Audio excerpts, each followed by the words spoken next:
المكلومة في هذا المصاب الجلل. وقبل انطلاق هذا اللقاء أطلب منكم جميعا الوقوف لقراءة الفاتحة ترحما على أرواح ضحايا الزلزال. إياك نعبد وإياك نستعين اهدنا الصراط المستقيم صراط الذين أنعمت عليهم غير المغضوب عليهم ولا الضالين. صدق الله العظيم.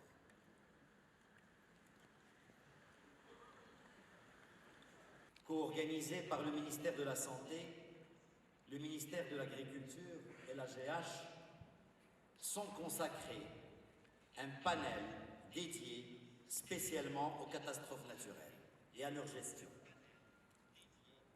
Nous ne sommes en effet qu'à quelques jours de ce séisme. Autant dire que les questions que nous abordons aujourd'hui sont plus que jamais d'actualité. Et j'espère que nous pourrons ensemble tirer des enseignements de cette dure épreuve et émettre des recommandations cruciales relatives à la gestion de ce type de catastrophe naturelle. Nous avons à cet effet l'honneur d'accueillir parmi nous, dans ce panel, et nous allons les accueillir tout à l'heure, des experts de tous horizons, en sismologie, en médecine d'urgence, en secourisme, en prise en charge psychologique, et bien d'autres expertises certainement.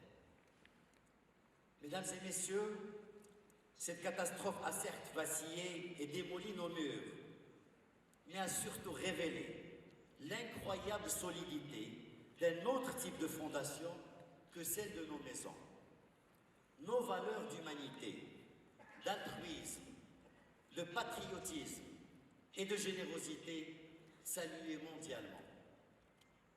Une fois de plus, les Marocains ont su donner l'image de ce qu'ils sont depuis toujours, un peuple solidaire, résolument soudé autour de son roi, capable de donner au monde entier une magistrale leçon de civisme et de générosité. Aujourd'hui, notre pays est profondément endeuillé par le triste bilan humain de ce tremblement de terre qui a frappé principalement nos régions montagneuses du Haut-Atlas. Une double peine pour leur population, déjà parmi les plus précaires et les plus enclavés du Maroc. Les morts et blessés par milliers, les survivants traumatisés, sinistrés et démunis, 300 000 personnes se retrouvent sans toit et quelques 60 000 maisons ont été endommagées et le tiers d'entre elles détruites. Des villages entiers ont été rayés de la carte. Un désastre humanitaire qui affecte près de 100 000 enfants selon l'UNICEF, tandis que le ministère de l'Éducation nationale fait état de 530 établissements scolaires et quelques 55 internats endommagés. Nombre de monuments historiques, joyaux du tourisme local, ont également pâti des secousses de ce séisme. Greniers villageois et mosquées ont été détruits ou fortement endommagés. La mosquée de Tinmel, datant du XIIe siècle, symbole de la dynastie des Almohades, qui avait été entièrement restaurée et s'apprêtait à être classée par l'UNESCO, n'est plus qu'un tas de pierres. Mesdames et messieurs, quelques heures après le séisme, Sa Majesté le roi Mohammed VI, que Dieu l'assiste, a en effet sonné la mobilisation générale, appelant l'intervention urgente des forces armées royales, des autorités locales, des équipes de la protection civile, ainsi que des départements ministériels concernés, afin d'accélérer les opérations de sauvetage et d'évacuation des zones sinistrées dans le cadre d'une action globale et coordonnée. Tous les moyens humains et logistiques ont ainsi été mobilisés pour assurer l'approvisionnement en eau, en vivres, en temps et couverture, notamment dans les zones devenues inaccessibles et faisant intervenir des hélicoptères de l'armée pour larguer des colis de vivres. Le ministère de la Santé et de la Protection sociale, ainsi que l'inspection de santé militaire, ont fait preuve d'une réactivité sans faille, en prenant en charge très rapidement les blessés de tout degré au sein des différentes structures hospitalières régionales, y compris au sein des hôpitaux médicaux chirurgicaux de campagne qui ont été rapidement installés. Et tout risque épidémique a ainsi pu être écarté grâce aux efforts conjugués des différents intervenants. En application des hautes instructions royales, plusieurs actions ont ainsi pu être mises en place suite aux 3 communiqués du cabinet royal en vue de pallier aux effets dévastateurs de ce séisme. D'abord sur le plan humain, toutes les personnes sinistrées ont immédiatement été prises en charge sur le plan de l'hébergement, de l'alimentation et tous les autres besoins de base, avec notamment la pleine implication de la Fondation Mohamed V pour la solidarité, sans pour autant négliger le soutien psychologique et émotionnel. Un deuil national de 3 jours a également été décrété par Sa Majesté le roi Amir al-Mu'minin, qui a ordonné l'accomplissement de la prière de l'absent, Salat Raib, dans l'ensemble des mosquées du royaume, pour le repos de l'âme de toutes les victimes. Le ministère de l'Éducation nationale a fait preuve d'une réactivité louable en garantissant la continuité pédagogique aux élèves, ainsi que leur maintien en contact avec l'école. À cet effet, plusieurs campements de tentes en guise de classe ont été rapidement aménagés et déployés dans différentes zones sinistrées. Un encadrement et un accompagnement psychologique des élèves ont été également mis en place par des éducateurs spécialisés. Les hautes instructions royales ont en outre insisté sur la nécessaire prise en charge immédiate des enfants qui se retrouvent aujourd'hui sans famille ni ressources. Ces enfants seront ainsi recensés et se verront octroyer le statut de pupille de la nation. Un décret-loi vient d'être adopté à cet effet la semaine dernière par le gouvernement et le Parlement.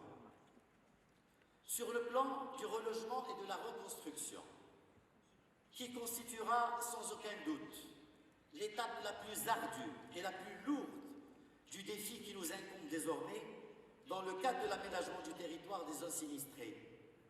Sa Majesté le roi Mohamed VI a ordonné la mise en place d'une commission interministérielle chargée du déploiement d'un programme d'urgence, de réhabilitation et d'aide à la reconstruction.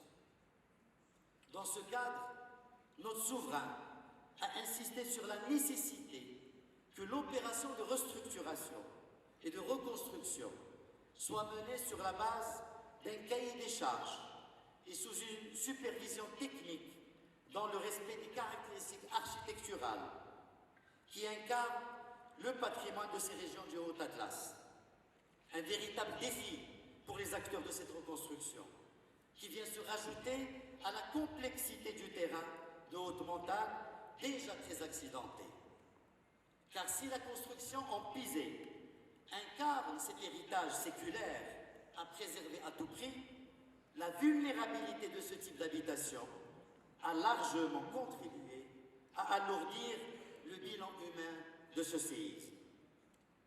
Il va de soi qu'une telle restructuration et restauration des habitats ne saurait se faire qu'en concertation organisée avec les populations locales, profondément attachées à leur terrain, à leur terre, dans le respect total de leurs spécificités et leur dignité sociale et des valeurs incarnées par leur amazérité. L'usage des matériaux locaux reste de ce fait fondamental, de même que le recours à la main-d'œuvre locale et à son savoir-faire ancestral, tout en veillant à introduire et à adapter les normes parasismiques à ce type d'habitat. Sur le plan du financement, Sa Majesté le roi Mohamed VI a annoncé un budget global estimé à 120 milliards de dirhams sur une période de 5 années, dans le cadre d'un programme intégré et multisectoriel couvrant les 6 provinces et préfectures affectées par le tremblement de terre et leurs 4,2 millions d'habitants. Ce fonds sera consacré non seulement à l'effort de reconstruction et de réhabilitation, mais également au désenclavement et à la mise à niveau des territoires, ainsi qu'à la résorption des déficits sociaux et au développement de l'activité économique et de l'emploi. À cet effet, ce matin même, le Conseil de gouvernement vient d'adopter le décret-loi de création de l'Agence de développement du Haut-Atlas, qui sera en charge de l'exécution de ce programme. Sur le plan de la reprise économique, il faut reconnaître que ce déchaînement des forces de la nature qui a affecté notre pays a fait soudainement ressurgir la brutale réalité de la précarité des populations des zones sinistrées. Il s'agit donc pour nous, à présent, après avoir pleuré nos morts et pensé nos blessés, d'être capables de transformer l'épreuve en opportunité, en faisant appel à toute notre expertise en matière d'intelligence territoriale. À nous de repenser et de revaloriser ces régions jusqu'alors isolées, qui ne subsistaient que principalement grâce à une agriculture vivrière ou un élevage traditionnel. Il nous faudra également nous pencher sur les nouveaux modèles économiques envisageables.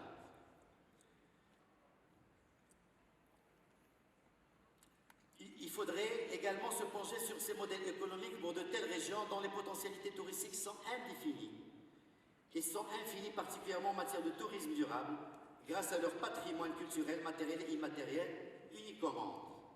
Il nous faudra veiller également à préserver, en tant qu'identité spécifique, tous ces territoires. Mesdames et messieurs, il ne fait aucun doute aujourd'hui, au regard de l'expertise avérée des différents intervenants de notre panel, qu'un certain nombre de recommandations judicieuses pourra émaner de nos échanges. Mais d'ores et déjà, il convient d'insister sur les opportunités de création d'une richesse locale, avec pour objectif de sortir les populations sinistrées de leur précarité et de rétablir leur dignité mise à mal par cette catastrophe naturelle. Il conviendra également de renforcer le capital humain, notamment en luttant contre l'abandon scolaire et en promouvant le rôle de la femme rurale, élément clé de toute dynamique du développement économique.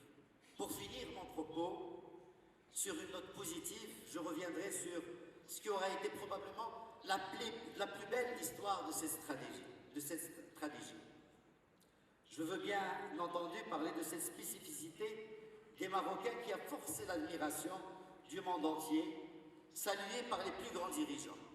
Ce spectaculaire élan de solidarité nationale qui s'est très vite mis en place suite à cette catastrophe. Les Marocains, guidés par leur intuition, ont magistralement illustré cette maxime qui dit « On ne peut pas aider tout le monde, mais tout le monde peut aider quelqu'un ». Car dans les premières heures qui ont suivi le séisme, des centaines de convois débordant de vivres, de vêtements, de couvertures ont convergé vers les zones sinistrées, allant jusqu'à créer des embouteillages. Des bénévoles de tous horizons, de tous milieux sociaux, de tous âges, se sont dévoués jour et nuit au service des sinistrés. Des queues interminables se sont formées devant les centres de transfusion sanguine pour donner leur sang. Des images poignantes ont fait le tour du monde. Sa Majesté le roi VI, que Dieu le glorifie, en personne, s'est rendu au chevet des blessés hospitalisés, s'enquérant directement des soins prodigués et faisant don de son sang en solidarité avec les victimes. Un autre élan de solidarité internationale, celui-là, s'est également mis en place. Plusieurs pays frères et amis ont dépêché leurs équipes et leurs moyens pour venir en aide aux secouristes locaux. Et les soutiens financiers affluent de plusieurs pays et organisations internationales. La Banque mondiale et le FMI viennent d'annoncer que le tremblement de terre n'empêchera pas la tenue à Marrakech de leur assemblée annuelle dans les prochains jours, tout en saluant la résilience du Maroc à cette stratégie, à cette tragédie. Et cette même rencontre qui nous réunit aujourd'hui a bel et bien été maintenue de la volonté de tous. Alors oui, mesdames et messieurs, le chemin de reconstruction sera long et ardu. Oui, il y aura sans aucun doute une multitude de défis à relever. Mais rien ne peut assombrir l'horizon et l'espérance d'une nation dont le peuple peut faire preuve d'autant d'humanisme et d'une solidarité sans faille. Une fois de plus, sous la conduite éclairée de Sa Majesté le roi Mohammed VI, que Dieu l'assiste, le Maroc saura se maintenir dans la voie de la résilience et affronter les épreuves et les défis avec la force, la sagesse et la détermination qui le caractérisent.